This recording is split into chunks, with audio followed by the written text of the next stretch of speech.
Que vous pouvez nous dire aujourd'hui pourquoi M. Tshisekedi n'a pas été nommé Premier ministre Je crois que c'est une bonne question. Je vais vous donner les faits, parce qu'il faut rétablir l'histoire.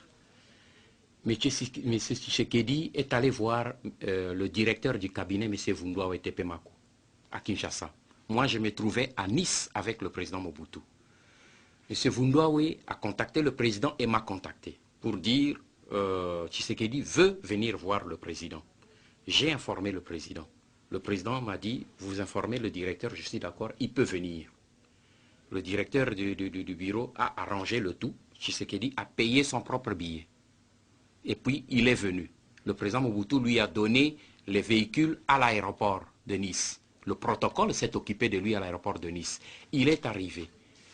Le lendemain, il y a eu audience. Je n'ai pas pris part à l'audience. Vous allez dire pourquoi. Parce que l'audience était privée.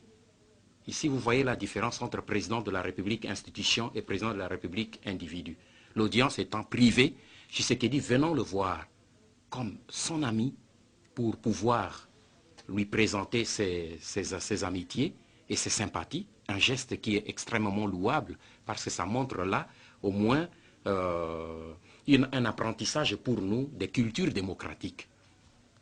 Il est arrivé, le président Mobutu l'a reçu. Ce sont deux amis, c'est que beaucoup de gens ignorent. Moi, je le sais, parce que je connais leur passé. J'ai eu à traiter avec le président Mobutu, j'ai eu à traiter avec M. Tshisekedi dans l'exercice de mes fonctions. Je connais les deux hommes, l'un et l'autre m'ont confirmé que ce sont deux amis, et les faits historiques sont là.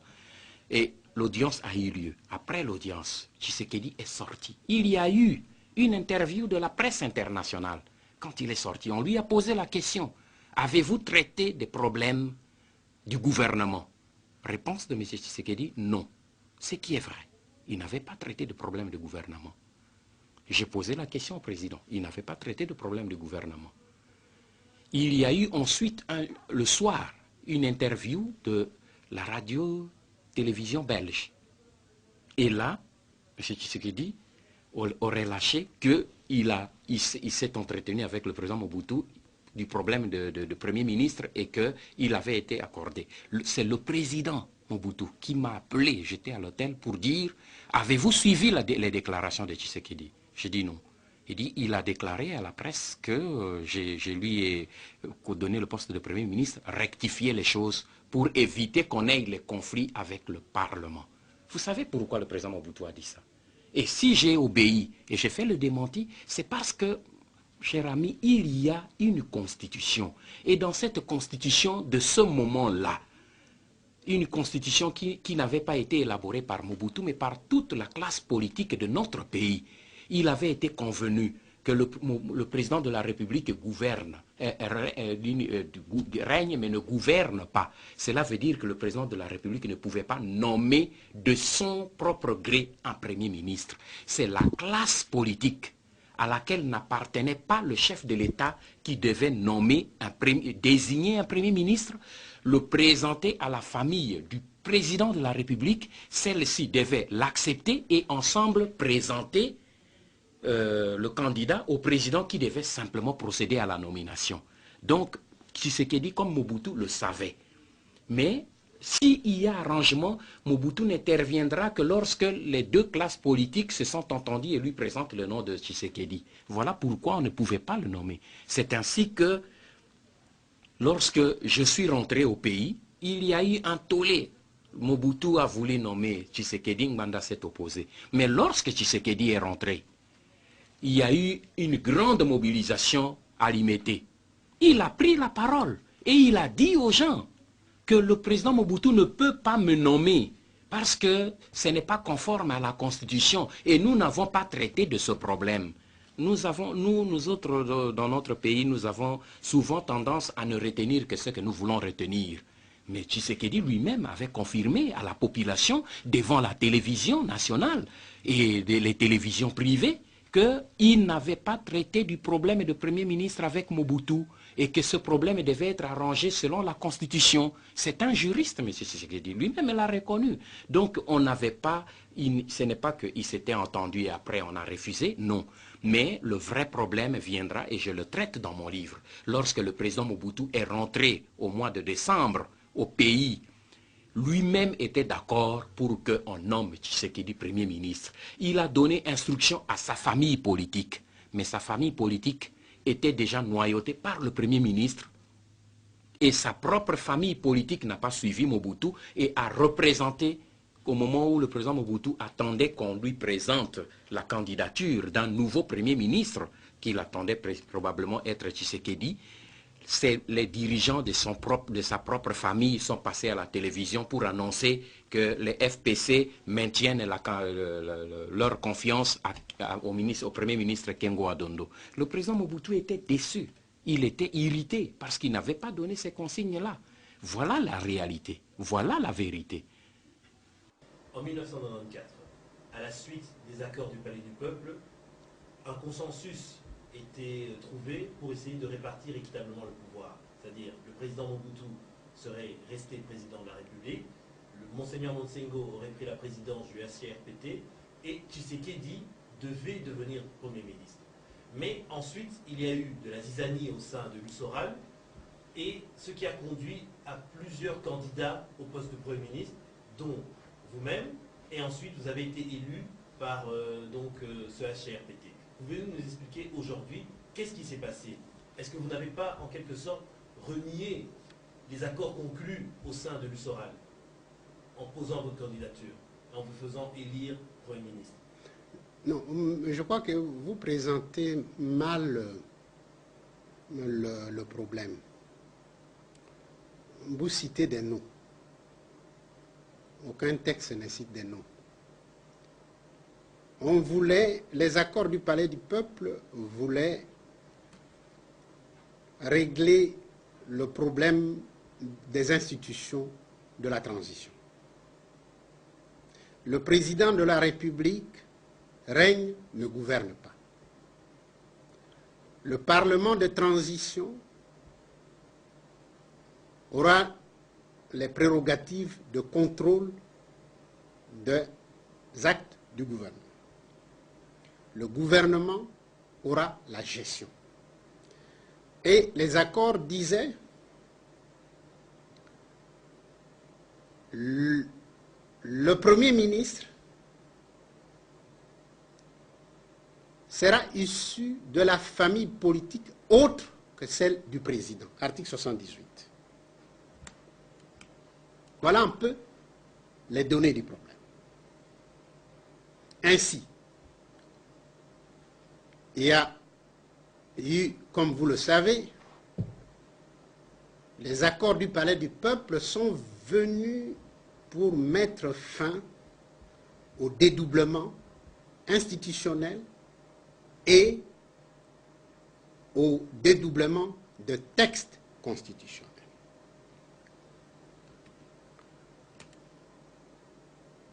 Lorsque le texte de l'acte constitutionnel de la transition a été voté par le HRPT, nous avons beaucoup perdu d'abord, je voudrais revenir là. Nous avons beaucoup perdu parce que à la conférence nationale, nous avions décidé par le compromis politique global que le Conseil législatif était suspendu, que ses membres ne siégeraient plus, mais pour atténuer les charges émotives, on devait leur payer leurs indemnités jusqu'aux prochaines élections. Les accords du Palais du Peuple sur ce chapitre-là ont été de mauvais accords parce qu'on a remis l'Assemblée nationale, parce que la Constitution rénovée avait remis l'Assemblée nationale en place. Le Conseil législatif était devenu l'Assemblée nationale.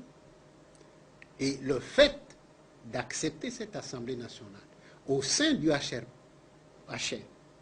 pour devenir HRPT a fait basculer la majorité qui appartenait à l'opposition dans le camp du président de la République. Ça, c'était une parenthèse importante. va changer à cause de ça.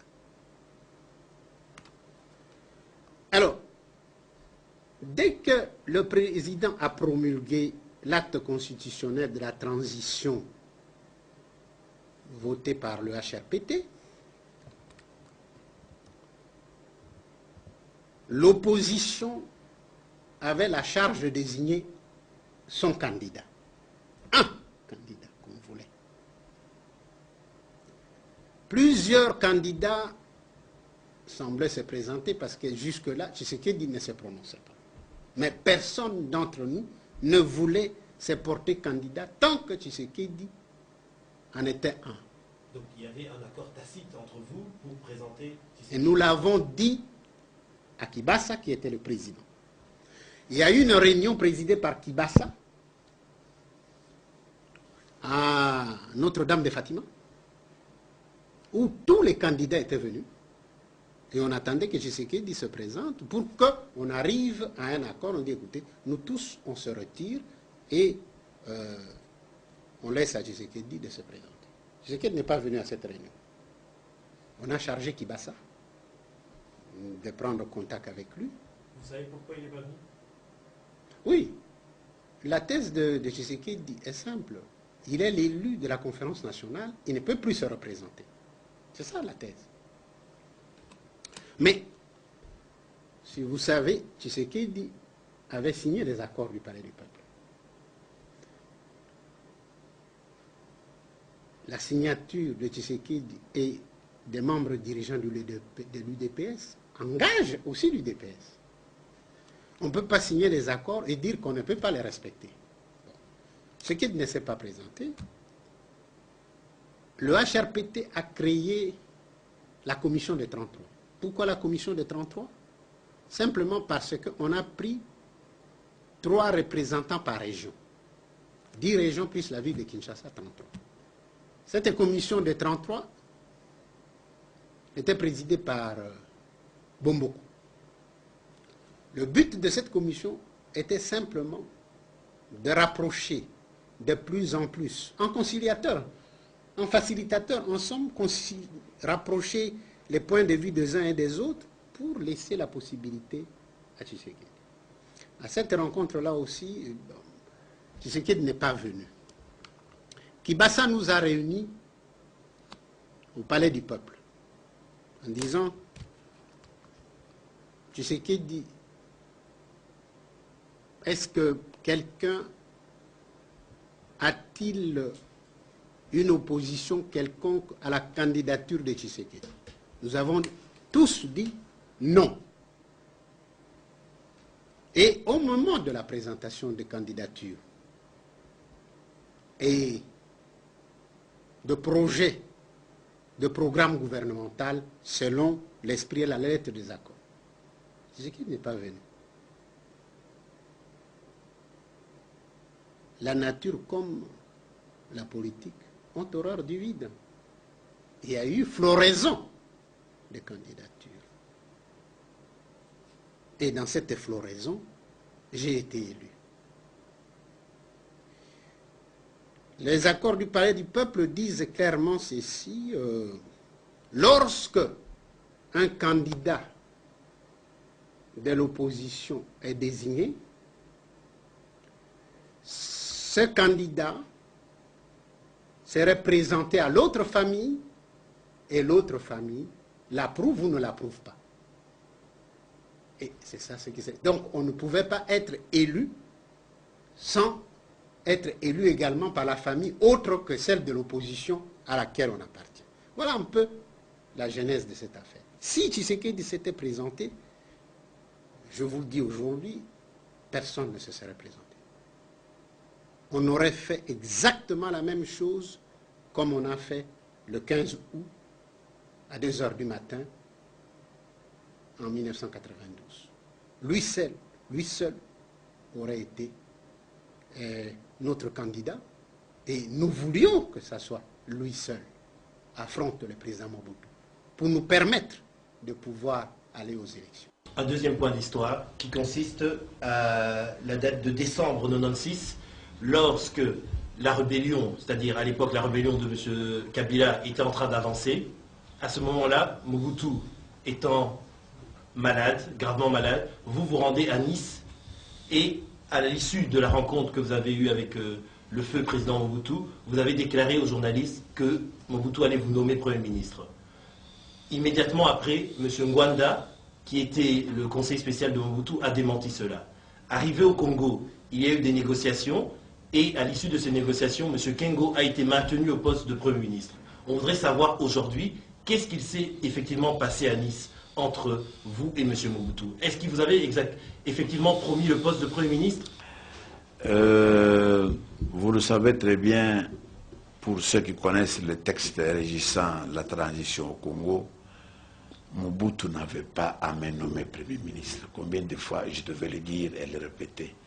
Vous dites vous-même que j'étais élu. On ne peut pas d'un côté être élu parmi les 8 candidats qui s'étaient présentés Premier ministre et d'un côté être désigné par Mobutu. C'est cela aussi qui procède d'un peu d'absence de culture politique des Congolais.